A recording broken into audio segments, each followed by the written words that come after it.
Herinandron'ny fifidianana milazan'ny fahavononany tanteraka ny sionita andrasana amin'ny herinandro ity kosa ny fahatongavan'ny fitaovana samihafa isaky ny birao fandatsaham-bato amin'ny andron'ny fifidianana ny fanisana ny vato filoham-pirenena no mandeha alohan'ny fanisana ny an'ny solombavam-bahoaka. Novorin'ny CSC tetsy amin'ny mpanorany androany ny lehiben'ny andrim-panjakana ny tetezamita nisongadina tamin'izany ny fampatsahivana sy ny fanerana azy ireo momba ny andraikiny manoloana ny raram-pirenena ankehitriny. Tavela tao anatin'ny fiara nentin'ilay sinoa ny basina amin'ny jiolahy azy omaly maraina olona 3 lahy nitondra peasy kalaky no nitifitra sinoa iray tetsy Behoririka. Ary farany ny hosodoko sy ny asavato isan'ny kanto sy ny kolontsaina nasongadiny hetsika ara-javakanto Rindra Harmonie etsy amin'ny Tahalaraliasiny. Artista roa no manao fampiratiana miavaka na misongadina ny kanton'izy ireo izay natao amoahana ny firindra mihoatra ny amin'ny korontana. Arahinao afaka fotoana fohy ao anatin'ny fampalam-baovao.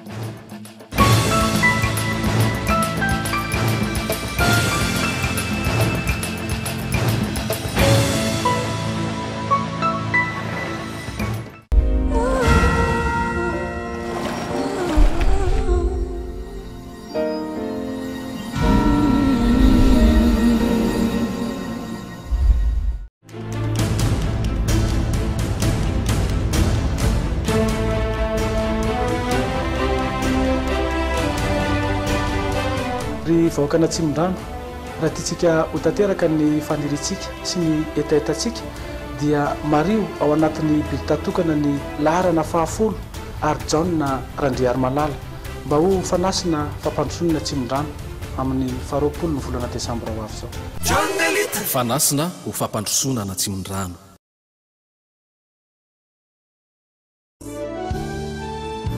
Tsika rehetra eto amin'ny boriboritany faharoa ny candidat Rasoaneva Antrarivo laharana 17 dia manasantsika rehetra ny alarby 29 ny volana Desambra ny maraina manomboka amin'ny 7 ora eo amin'ny terrain de basket Ambohibo ary amin'ny 2 ora sasantolakandro eo amin'ny tany malalaka Mahazo Arivo. Vidio ny laharana 17 Rasoaneva Antrarivo. Tongavana avy. Vahoaka amin'ny fanometanana no mitarika ny fivoaran'ny Arikarena.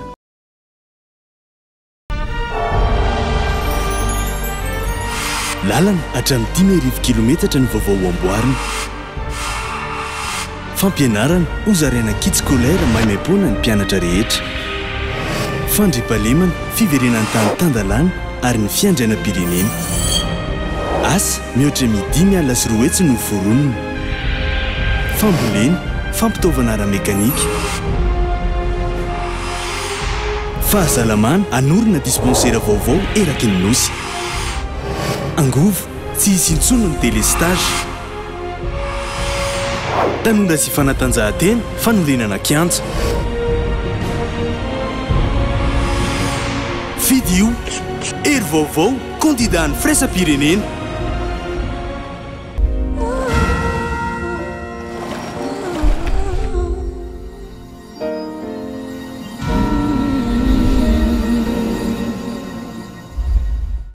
Kafalina indray no iarabananao tompoko lasy tompoko vavy amin'ity takariva ity tonga tao anatin'ny fotoanan'ny fampahalalam-baovao sika amin'izao fotoana izao. Asaina hampanajana ihany koa ianao hanaraka izany hatramin'ny farany. Any vaovao mahakasika ny toetrandro indrindra no entsika hanombohana izao fotoana izao. Efa misy sahady ary ny rivo-doza izay miforona tsy amin'ny ranomasimbe indianina.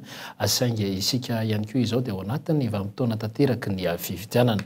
Araka ny fanambarana sy ny fanazavana nentin'ny mpamantatra ny toetrandro ary dia isy ny rotsakorana amin'ny fotoana ny fifidianana amin'ny 20 ny volana Desambra ho avy izao. Isika raha teo izay efa tafiditra anatin'ny vanim-potoana ny fahavaratra eto Madagasikara. Misy ihany koa ny fiforoana ny rivo-doza atsy amin'ny nosy lariny ao izany hoe ato anatin'ny ranomasimbe indianina saingy tsy akasika ny Madagasikara izany raha ny fanazavana azo hatrano. Hilda Asinjo. Anorana hatrany ny andro amin'ny ity herinandro ity ka tsy afaka amin'izany ny andro zoma andro ny fifidianana.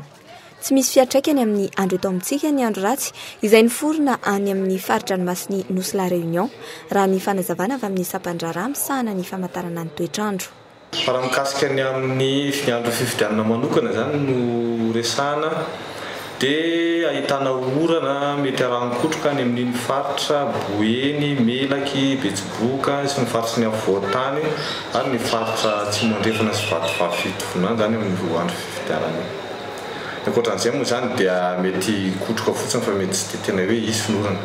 raha mikasika amin'ny fahatanan-Antananarivo manokana dia somary kelikely ngorona fa tsy dia tena hoe orambe mikija akory. Ho tafiditra ao anatin'ny vanim-potoanan'ny rivo-doza tanteraka kosa ny fotoana anangonana ny valim-pifidianana any amin'ny faritra eto amintsika ny volana janoary sy febroary no tena fandalovan'ny rivo-doza.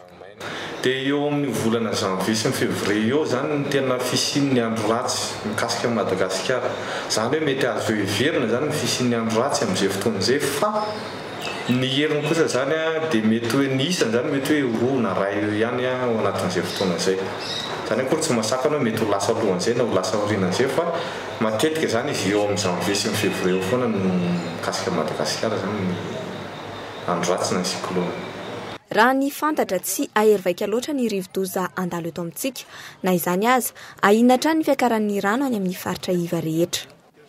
Araka izany dia efa samy omana ny rehetra amin'izao hakatoky ny fifidianana izao indrindra koa moa amin'ny volana janoary sy ny volana febroary raha teo araka ny fanazavana izay nentiny sampandra mpamatatra ny toetrandro teo fa isy ny rivo-doza izay andalo eto Madagasikara fa efa miresaka izay lafi ny fifidianana izay hatrany isika dia 10 andro alohan'ny fifidianana efa vonona avokoa ny rehetra ho ny filohan'ny senita Tala Beatrice ary efa mipetrapetraka avokoa ny fitaovana eny amin'ireo birao mpandatsaham-bato tsy tokony hisy intsony ny atahorana ankilany ihany koa dia entitra ny filohan'ny ny senita ho an'ireo mpanara-maso ny fifidianana izay misy amin'izy ireo ny manome baiko ka tsy ankasitrahana velively ny makasika izay rahantsika ny fanazavana makasika izay. Mbola tafiditra anatin'ny feptaona napetraky ny senita avokoa ny fikarakarana rehetra amin'izao fotoana izao hatramin'ny 2020 ny volana ho avy izao kosa no daty fetra tongavany ny fitaovana farany eny anivo ny birao mpandatsaham-bato efa amperinasa ihany koa ny fiarabe sy ny helikoptera ka manamora ny asa izay atao. Ny fanomanana aloha zany dia efa manaraka an'izay moa tsika zany zao araka lazaiko antsika foana hoe ny entana zany avy aty Antananarivo makany amin'ny distrika dia efa tonga Soamatsara any dia manara-maso indray zany ny ety amin'ny Foibe mifandray sy tapaka amin'ireo commissaire coach ny toerana ny fandehan'ilay entana indray midina hatrany amin'ny commune amin'izao fotoana izao ny orana moa tsy ho azontsika hosakanana nefa ny zany izy dia mijery an'izay akaiky zay hoe manahoana le camion ampanina rehefa ampanina izy dia aiza ho aiza dia efa maheno zay hoe fa lasa ihany le camion vita ka mbola ao anatiny le feptaona antsika zany hatramin'ny 18-19 zany tokony atongavany reny fitaovana ireny any anivon'ny bureau de vote tsirairay avy eny anivon'ny fokotany ihany koa. Ny filohan'ny senita ho an'ireo mpanara-maso ny fifidianana tsy mahalala ny andraiky mandritra izay fifidianana izay sy tokony hisy mihitsy ny mpanara-maso hanome baiko ireo mpikambana amin'ny birao mpifidianana. Anisy ihany koa ny fanontaniana napetraka tamin'ny filohan'ny senita mikasika ireo didim-panjakana izay nivoaka sy ny fandraisam-pitenenana nataon'ny filohan'ny tetezamita omaly nandeha tamin'ny fahitalavitra tsy miankina saingy tsy nahita-ambaliny izany. Mikasika ny fanisam-bato amin'ny daty ny 20 volana desambra indray kosa dia ny fifidianana filoham-pirenena no atao mialoha ary aorian'izay kosa voisy ny fanisam-bato ho an'ny fifidianana solombavam-bahoaka. Marina le fanontaniana angambany hoe tokony alefa aloha ny legislativa tokony alefa dia misy koa mangataka hoe alefa aloha koa ny présidentielle efa zay moa ny tapaky ny assemblée générale. Efa zay ny tapaky ny assemblée générale ary miarany dinina tamin'ireo expert maro isan-karazany ihany koa dia ny hoe inona no isahana aloha dia izay zany no tapaka hoe ny présidentielle no isahana aloha ary vita Soamatsara ny fampidirana ny atota taratasy rehetra dia izay vao manisa ny législative indray. Tsy raha miasa miaraka amin'izareo force de l'ordre momba an'izay ary efa nilazaina ry zareo hoe zay toerana ahahina sy atahorana zany dia isy an'izareo mety ho hitantsika bebe kokoa zany izy amin'ity indray mitoraka aty ary ho renforcer zareo zay fanaovana an'izay sécurisation zay indrindra amin'ny resaka dépouillement. Kasika ireo lisitra fanampiny izay namohan'ny fitsarana didy dia miandry hatramin'ny androany avy eo anivon'ny senita mbola misy distrika telo mbola tsy nazahoana izay anarana izay ka mbola tsy tonga ihany koa ampelantanan'ny senita. Aorian'ny androany ary dia mety tsy ho tafiditra intsony anatin'ny lisitra izy ireo. Fa tsy mahafeny lalana misy eto Madagasikara kosa ireo mpanara-maso ny fifidianana ary tsy mahafantatra ny fanavaozana sy ny fanatsarana izany hoe ny voamera-mareo tena misahana ny fifidianana hafainganana sy ny amorana kokoa ny asa amin'ny 20 ny volana desambra ho avy izao. Noho izany dia io maraina io izy ireo anona mpiantso ny filohan'ny senita ny tondra ny fanampanazavana mahakasika izay rahantsika ny fanadihadiana. Izy fetraka ny betsaka amin'ny tatitra ataon'ny mpanara-maso vahiny mandritra ny fifidianana tsy fahalalana izy ireo ny lalàna sy ny vaovao misy eto Madagasikara. Saika ny marana teo vao nampitovy ny fahalalana sy ny vaovao ary ny fivoaran'ny toerara eto Madagasikara ireo mpanara-maso ny fifidianana avy amin'ny vondrona afrikanina. Tsy vitan'izay fa tonga ny tondra fanazavana mihitsy ny filohan'ny senita Tala Beatrice mba tsy isiny ny tatitra diso. Des améliorations qui ont été apportées par la Sénite, nous sommes relativement optimistes et nous pensons qu'il faut que toutes les parties jouent franc jeu dans le calme, dans la sérénité et évidemment dans la transparence afin que le deuxième tour se déroule dans les meilleures conditions et que la transition s'achève également dans les meilleures conditions. Tsy mbola fahita firy manerana izao tontolo izao ny zava-misy eto Madagasikara hoy ireo mpanara-maso ny fifidianana mandritra ny fandraisam-pitenenana nataon'izy ireo. Taorin'ny fanazavana maro noentina kosa no nahitan'izy ireo ny mety ho fahombiazan'ny asa atao. Na dia izany aza tsy dia namaly firy ny fanontaniana napetraka taminy ireo mpitarika ny mpanara-maso ny vondrona afrikanina, indrindra moa mahakasika ny fatokisana ireo kandida amin'izay mety ho fanarahan-dalàna mandritra ny fampielezan-kevitra sy mandritra ny fifidianana. La confiance, c'est les malgaches qui doivent la placer dans les deux candidats.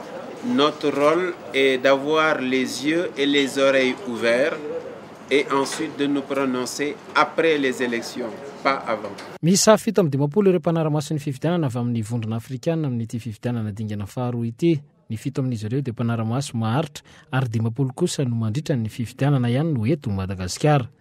Misy amin'ireo ihany koa no parlemanta panafrikain, misy ihany koa ny mpikambana ao anatin'ny komite maharitra misolo tena ny vondrona afrikanina. Mahakasika izay vaovao ny fifidianana izay ihany ao anatin'ny fotoanan'ny fampielezan-kevitra ihany koa isika amin'izao fotoana izao. Tamin'ity androany ity ary dia nampiantso ireo filohan'ny andrim-panjakana ny komite mpanara-maso ny fifidianana na ny CEC mahakasika ny tsy fombana ny votoantiny ladinika tao anatiny izany. Tsy nisy moa ny fanambarana tao aorian'ny fivoriana izay natrehan'ireo filohan'ny andrim-panjakana tonga teny toerana tetsy amin'ny hôtely Panorama io arivo io, saingy rahampitso kosa no anatotsana izany. Raha ny fantatra moa zany dia efa kely sisa zany hoe 10 andro tsy farana ny fampielezan-kevitra avao nisy ity fampiatsoana nataon'ny CEC ity, zany hoe tsy dia misy vokany firy loatra intsony zany ny fampiatsoana ireto lehiben'andrim-panjakana ireto satria dia efa hifarana amin'ny alakamisy ho avy zao raha teo ny fampielezan-kevitra mahakasika izay fiantsoana amin'ny tsy tokony andaniny ireo tompony andraikitra ambony ireo araky ny voalaza ny lalàna. Vaovao ny fampielezan-kevitra kosa dia vahoaka marobe hatrany no niara-dia tamin'ny Andriamiaingo Bertin tamin'ireo fokontany misy 500 amin'ny faritra Atsimondrano. Nandritra ny fampielezan-kevitra izay nataony dia nampanantena ireo vahoaka fanelarana 720 ao anatin'ny bulletin tokana amin'ny faritra Atsimondrano no hotoanan'izy ireo. Fanampanazavana sy fanadidina mahakasika izay.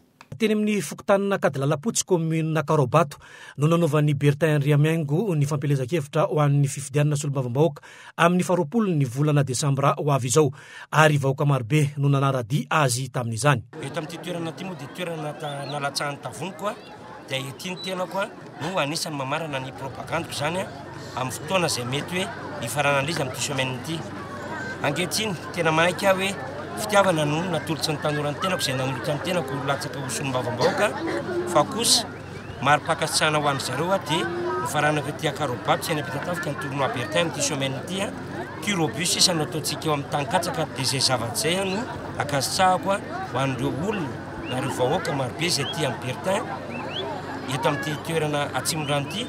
Izay no mahatonga ny tenako hoe fidio Bertin numéro 28 Bertin tao amin'ny sehatry ny tanora no groupe fatsatra dia averiko zany ho amin'ny vahoaka mba ho tambona ho an'ny tanora izay eto Atsimondrano fitiavan'ny Bertin manokana fa tsy ho adino akory ireo mpiantitra na ireo vehivavy na ireo izay miaina amin'ny sehatra hafa ahafahana mifanohana sy manolo tanana n'izy ireny rehefa tonga amin'ny toerana izay aoriana kely eo. Matoko tena fatratra amin'ny atongavana eny amin'ny anteny mera-pirenena eny Tsimbazaza i Bertin Andriamiaingo amin'ity fifidianana solombavam-bahoaka ity ary apita ihany koa ny feon'ny vahoaka amin'izany etaeta izany satria dia zava-dehibe amin'ny faritra Atsimondrano iny izay rehetra izay. Fata amin'ity androany ity ihany koa ny aona ny kandida larana faraka amin'ny 20 amin'ny kandida Rasolo Jaona Tahina tetsy amin'ny kianja ny Tsaronenana androany hipoka tanteraka moa ny kianja araky ny efa nambara teo nanomboka tamin'ny 7 ora maraina. Misy hatrany amin'ny 7 arivo kosa ny olona namaly ny antso tamin'izay fampielezan-kevitra izay arahantsika ny fanadidina.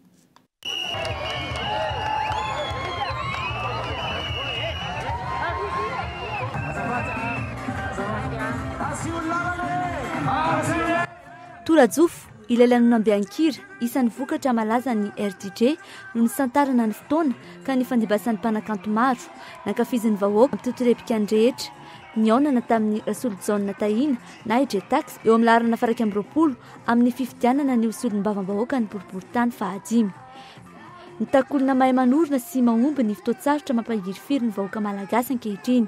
Te andevina impeachment difitrolany krizy ny vahoaka ka ametraka ny fitokisany amin'ny Tahina Rasolo Jaona izay nony fa ay ametraka fomba fanao politika vaovao, iorina amin'ny fifanajana ny asiny sy ny tombotsoan'ny vahoaka ary mitsinjo ny taranaka faramandimy.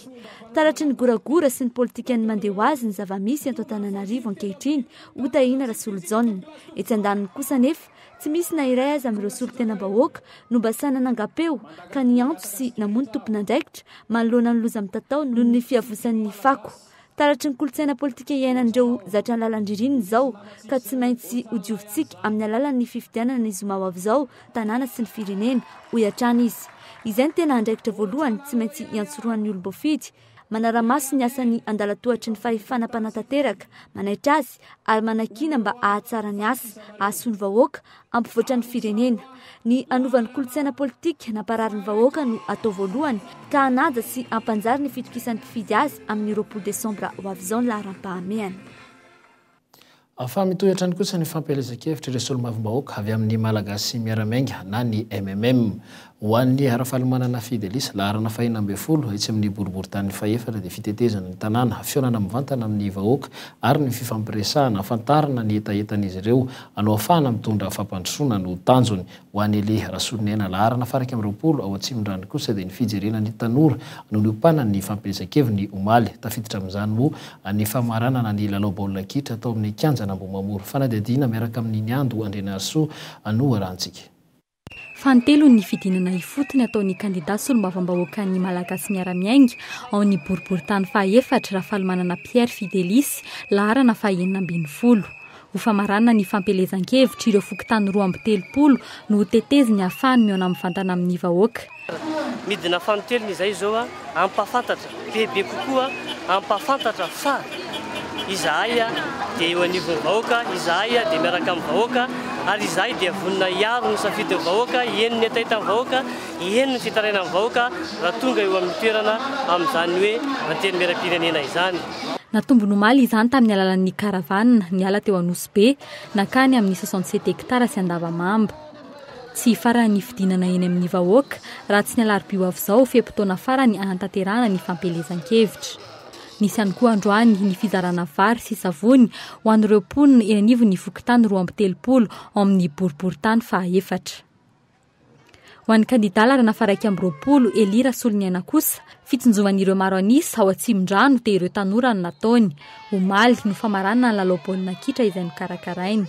Ny antony fisafidianana fananana moa dia araka ny hoe ny tanora isan'ny zava-dehibe tokoa eto amin'ity tany eto amin'ny anivona Atsimondrano. Andaminana ny fametrahana ny lalàna hoe ahoana no metrahana ny tanora eo anivon'ny lalàna eto amin'ny tany sy fanjakana mba ahafahany mivoatra sy manatsara ny fiainany dia ny lalao ara-panatanjahantena moa tena isan'ny zava-dehibe amin'izany. Fampisehoana sahady ny fahavonona ny asa ho an'ny vahoaka no nataony reto kandidat ny MMM ireto.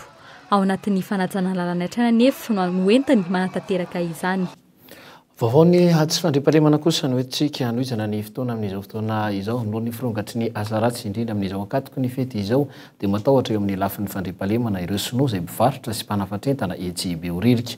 Omaly ary dia lehilahy iray teratany sinoa antsoina hoe io no maty notifirin'ireo jolahy teo amin'ny lohany tao anatin'ny fiara sprinter izay noentiny moa anonisy nitrangana izany loza izany. Niando Randrenarsoatra no mitondra ny fanazavana. Teratany sinoa mpanafatra entana mpamatsy ireo mpivarotra sinoa ety Behoririka no lasibatra ny jiolahy omaly atoandro. Jiolahy 3 ny rongo-pasy vita gasy no niditra ankeriny tao anatin'ny fiara sprinter an'ilay sinoa avy hatrany dia nitifitra azy. Tômôbila ty zany nitondra an'ilay sinoa dia tonga dia nitifiriny rony teto amin'ny lohany zany mivoaka tato dia bala. Le sinoa efa mandeha raha be lohany efa mitsipatsipaka be ao no efa mitsipatsipaka be ao no hitako hoe le jolahy dia le jolahy moa lasa nitsokana akany dia tsy haiko afaka après zay ka izy minita ngamba le polisy tonga teo nisy polisy betsaka tonga teo dia efa mitady an'le jolahy tany fa tsy haiko raha tratra raha tsy tratra aloha le izy le jolahy reo zany mety efa nadididina teo koa zany efa misy remarqué an-zareo zany eo zay ny tena marina.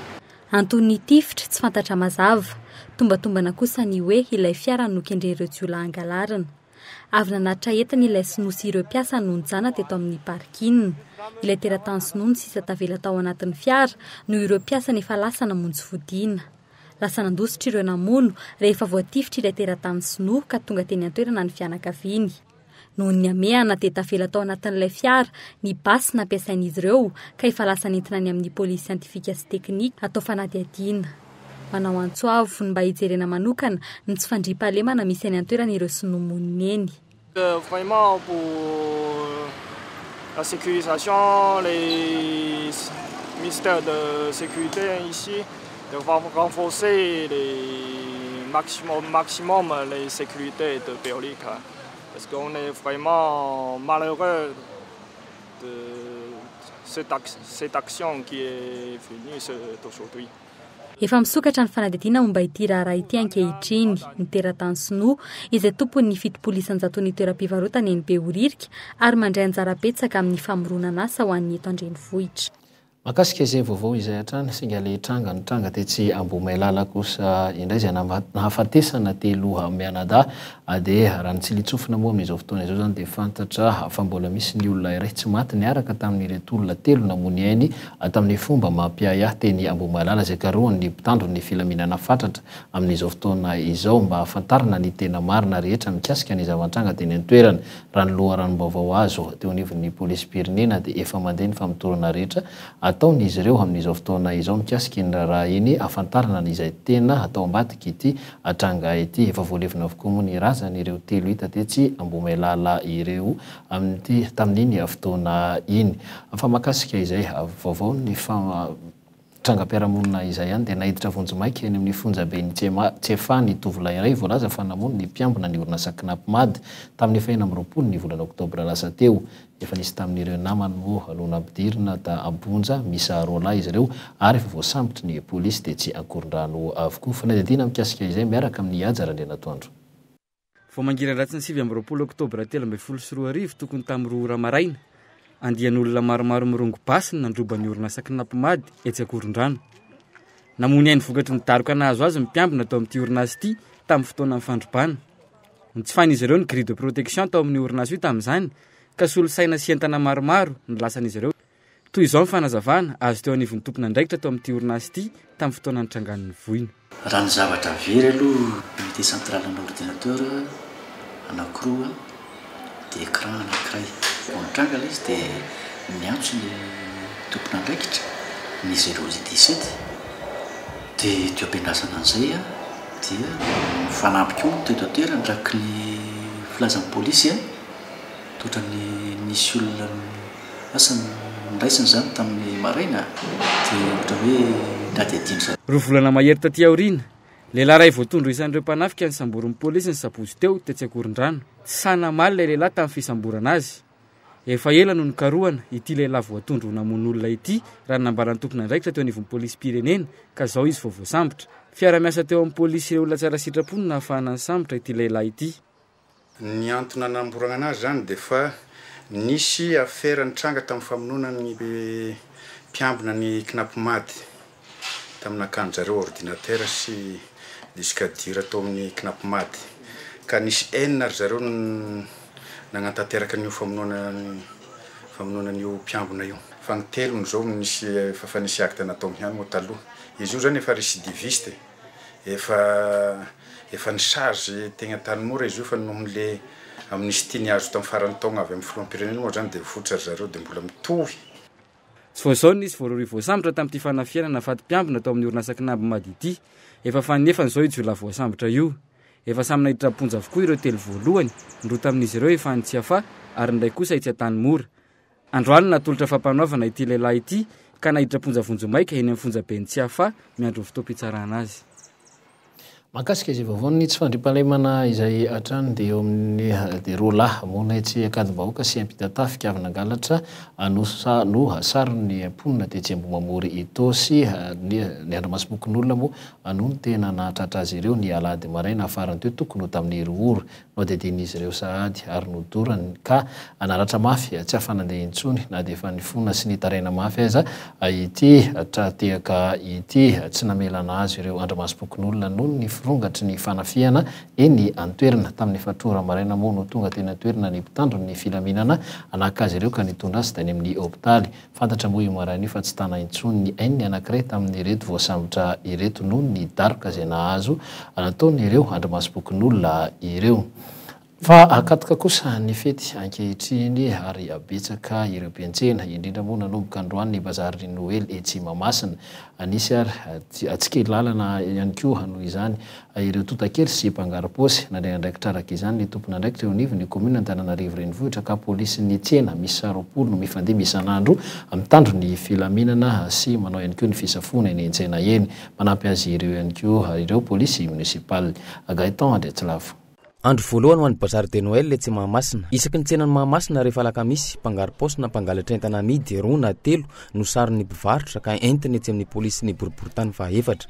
Raha ny tarehimarika tahaka ny tamin'ny heritaona mandritry ny herinandro mialohan'ny fetin'ny Noely ka mampitombo ny mpiantsena mahatratra hatramin'ny 30 mahery isan'andro ny fitarainana voarain'ny polisy ny Mahamasina momba ny zavatra very sy ny fanendahany ao amin'ny tsenany Mahamasina. Mila zao izy hitako milamindamina amin'ny andavanandro ohatr' zao zany fa tsy fantatry ndray rehefa tena andro tsena fa hitako hoe milamindamina zany. Misy ihany aloha fa polisy zao efa manara-maso tsara ny mpitandro filaminana fa manara-maso tsara amin'ity bazary de Noël ity fa mitindriky zala manara-roatra. Dia ny ety ampiandohan'ny tsena araka izany no efa mandray fepetra ireo mpanjifa ho an'ireo mpivarotra rehefa tsena tahaka izao olona roa farafahakeliny no miazona ny tsena iray raha tsy izany maro ihany koa no entana very noho ny tangoronan'ny mpividy tsy mbola nisy tranga ny vaingana. Tena tamin'ity kosa aloha ohatra ny tsaratsara ny sécurité ohatra maromaro zareo nanao azy eo. De sécurité aloha ohatra ny hoe mbola milamindamina satria premier jour zao dia ohatra tsy dia mbola misy ninona. Ho fitandrovana izany fandriampahalemana mandritra ny bazary de Noël izany 20 isan'andro ny polisy tsena mifandimby manao fiambenana miara-miasa amin'ny polisy munisipaly izy ireo indrindra rehefa misy trangan-javatra ilaina izany. Tsy ny fandriampahalemana ihany no anentana ny tompona andraikitra eo anivon'ny komina fa ao ihany koa ny fanadiovana indrindra ho an'ireo mpivarotra. Tokony handray ny andraikitra daholo ny tsirairay na ny mpivarotra zany tokony satria misy ingeny lalàna efa eo daholo tsy hoe amorona lalàna vaovao lalàna fe famovozana lalàna fe any tsena tsy tokony atsipitsipy eny rehetrarehetra eny satria dia sahirana le mpamafa lalana ary efa antitra daholo izy ireo. Raha mpivarotra misy 700 no andrandraina ny 500 isanjaton'ireo no efa mivarotra eny an-toerana tsy hifarana raha tsy ny 4 ny volana janoary 2024 ity bazary de Noël etsy Mahamasina ity. Elanatsiny indrindra tompoko lasy tompoko vavy noho ny tsy famotombanana eo amin'ny lafiny ara-teknika fa avy atrantsika dia noho ny fampalalam-baovao mahakasika indrindra ihany koa moa ny fodimandry ny Nelson Mandela izay natao omaly ny fandevenana ity olomanga maneran-tany ity 504 ireo nanotrina ny fanaovam-beloma farany ny Nelson Mandela taty Afrika Atrimo 50 sy 700 ihany koa nefa no afaka nanatrika ny fandevenana natao kono ho an'ny teto Madagasikara dia fitopy fivavahana no natao tetsy amin'ny ekary François Xavier Antanimena asaka tonga nanatrika sy namevonahitra ity aflo afrikanina tatsimo teo aloha ity avokoa moa ireo olo manakaja teto Madagasikara izay notarihan'ny Premier Ministre lehiben'ny ny gouvernemanta ny Andro Andrenarso. Fitopy-vavahana fampiraisana io no azo ilazana ny fitopy-vavahana no tanterana teto amin'ny Ekaratanimena omaly. Tonga teto avokoa na ny samy hafa firenena na ny samy hafa finoana ireo mpitondra fiangonana sy ireo mpanao politika samihafa. Nisongadina tamin'ny fandraisam-pitenenana ny fanesy ny mahaohatra tokony alainy tahaka ny tiflo afrikana tatsimo teo aloha ity. La volonté de liberté de Nelson Mandela a inspiré des millions et des millions de gens dans le monde. Il a redonné espoir à de nombreux opprimés.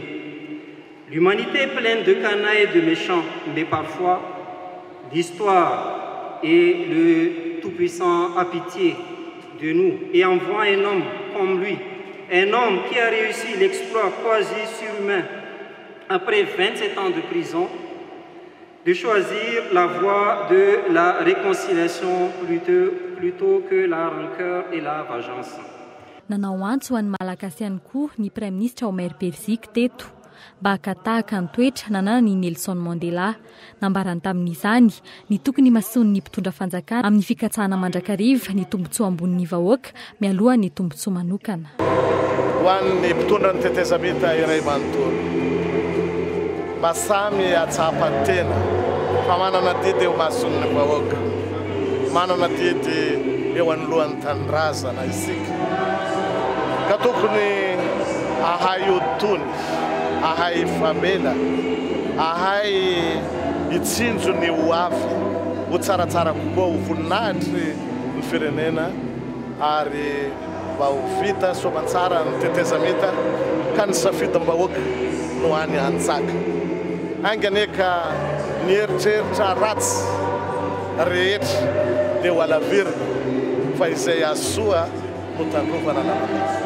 Ny kiondalana misy ny firenena ankehitriny amin'izao andro vitsy mialohan'ny fifidianan'izao raha iny faneho-kevitry ny Prime Ministra omaly izay tao manamarina fa misy ahina ny resaka filaminana aorian'ny fotoam-pifidianana. Tampilaminana tanteraka kosa no nantanterahana ny fandevenana ny Nelson Mandela nandritra izany fotoana izany omaly tao an-tanàna ny fahazazany. Tao amin'ny toerana iray nampanamboarana ny taona 1970 izay nivoahan'ny fonja no nantanterahana ny lanonana ofisialy soltenan'ny fianakaviana mpitondra afrikana teo aloha sy ny filoha Jacob Zuma nandray fitenenana tamin'izany.